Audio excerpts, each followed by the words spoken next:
everyone, it's Kim and welcome back to Read and Eat.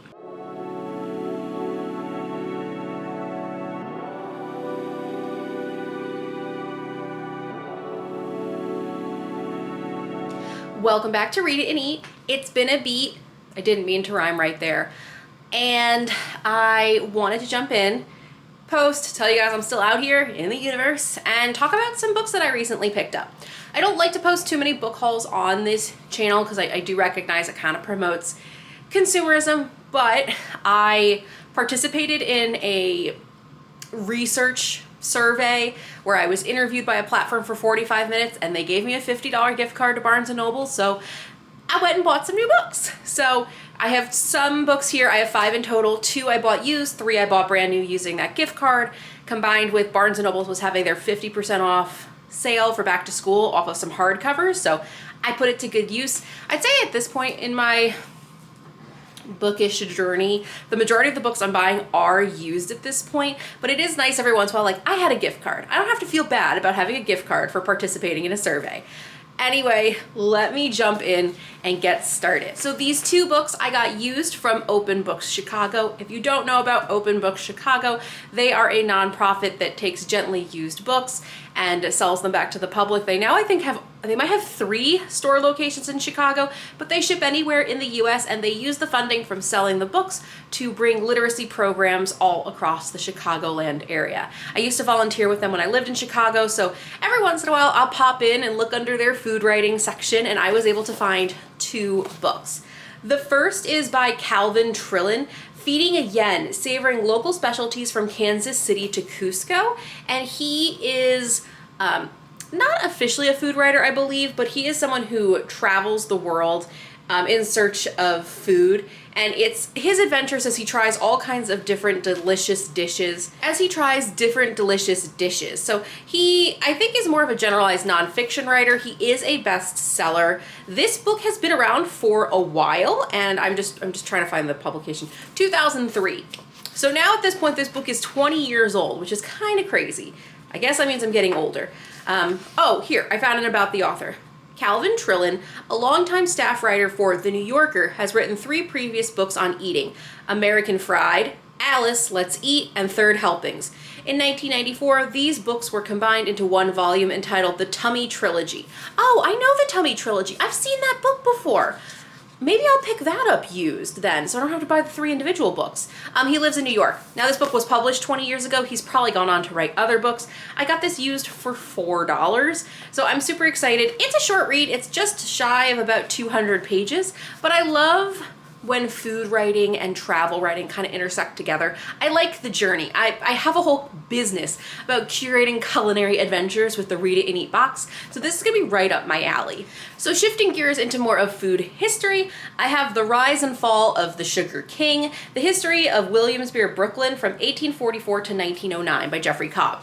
Do you recognize this color and branding? Do you not recognize like that Domino, I think it's Domino sugar. Is it Domino sugar? The sugar canister.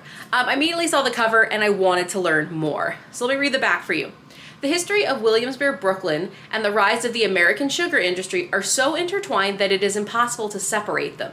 The Havemayer family built the world's largest sugar refinery that would be renamed Domino, I was right, Domino, but also constructed a sugar empire that made Henry Havemayer one of the richest and most powerful men in America. This book chronicles Henry Havemayer's ascent and reign as the Sugar King in the United States. It is a tale of greed, crime, wealth, power, and corruption, but also the story of Williamsburg, Brooklyn. The Rise and Fall of the Sugar King, based on extensive historical research, recounts the lives of a half dozen Williamsburg residents during the years of 1844 to 1909. So this is definitely food history. This is definitely a little bit maybe drier than some of you are used to from the channel, but I am very excited. I mean, America is not that old of a country. So when you think about how food is so intertwined with like crime and wealth and like there's gonna be mobsters involved. You can't tell me we're gonna be in Brooklyn, there won't be some mobsters involved. I love books like this. This will probably take me longer to get through than something like the Yen book, but I do like to mix it up every once in a while. Plus, I just was so, it's not like the Domino sugar box was the most groundbreaking packaging ever, but talk about something that has like recall in your mind. I saw this cover and I immediately recognized that that's a sugar box.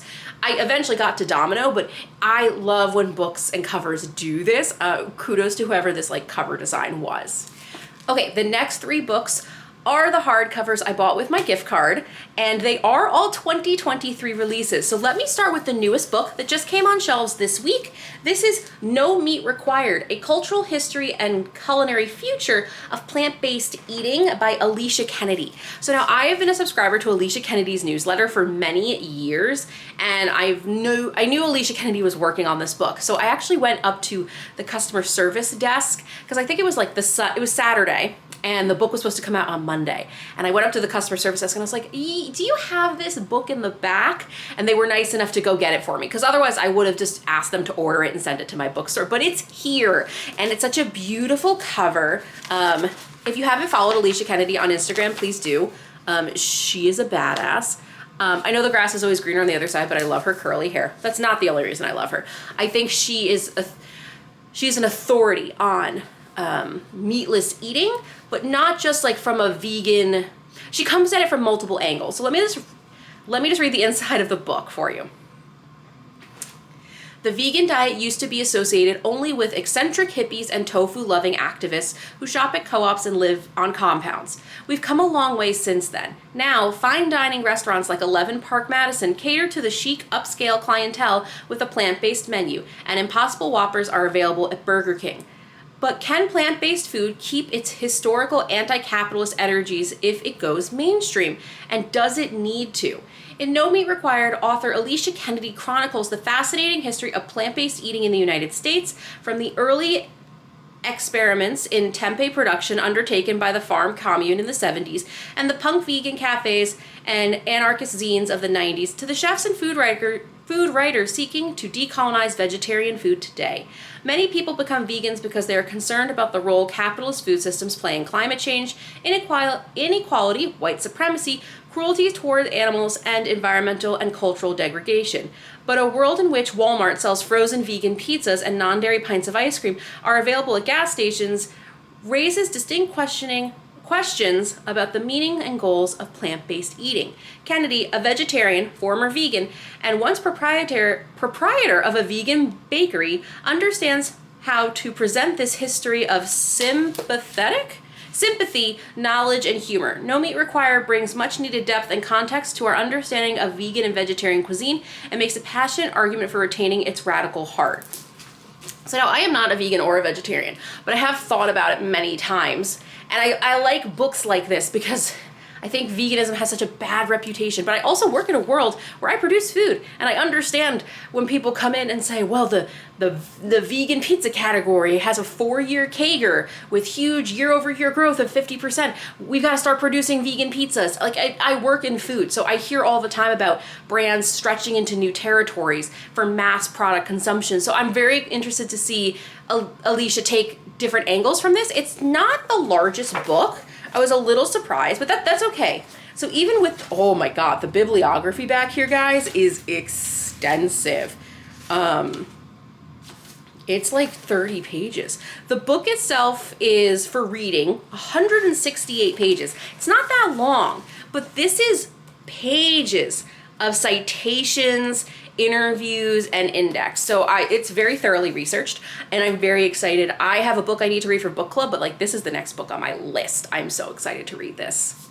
Next up is Charleston to Phnom Penh, A Cook's Journal by John Martin Taylor, and a foreword by Jessica B. Harris. So originally I didn't know much about this book, but if Dr. Jessica B. Harris is going to write a foreword for a writer, I'm immediately interested. And then I looked at the back of the book, and there are blurbs from like Michael Twitty and Tank Jackson. So this is somewhat like, I don't know who this writer is, but it seems like he's got a lot of street cred if Dr. Jessica B. Harris and Michael Twitty are going to write about this. So who is John Martin Taylor? He is a culinary historian and cookbook author. His first book, Hoppin' John's Low Country Cooking, has been continuously in print for 30 years. Holy crap.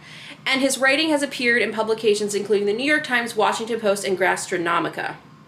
The author's royalties from the sales of this book will be donated to a trust funding the Farrell Olson Scholarship for Immersive Language Study for high school students. Oh, well, that's pretty cool.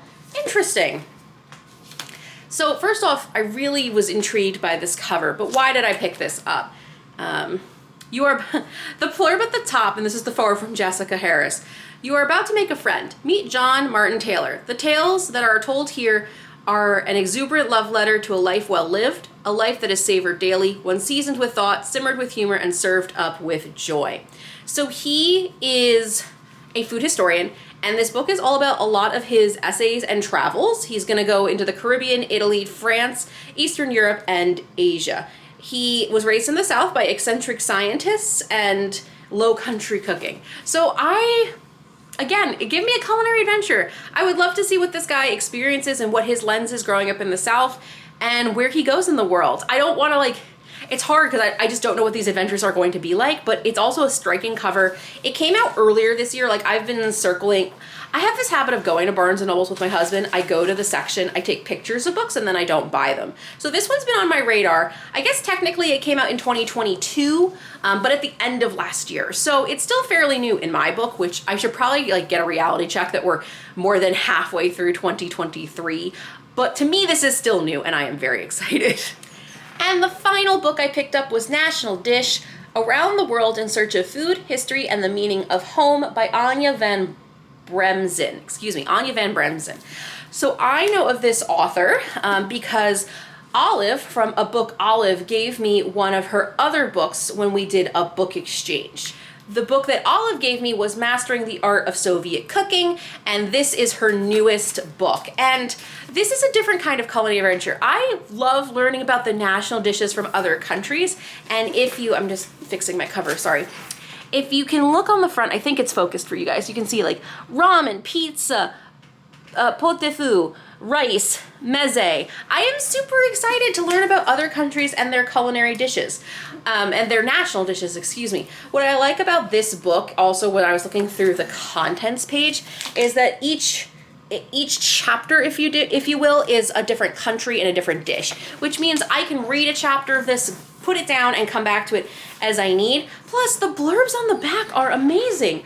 Jose Andres, Ruth Reichel, Renee Redzepi, there are Francis Lim, Kwame, Dan Barber. There's a lot of praise for this author. So I am very, very excited. The quick blurb at the top. In this engrossing and timely journey to the crossroads of food and identity, award-winning writer Anya van Bremzen explores 6 of the world's most fascinating and iconic culinary cultures: France, Italy, Japan, Spain, Mexico, and Turkey, brilliantly weaving cuisine, history, and politics into a work of scintillating connoisseurship and charm.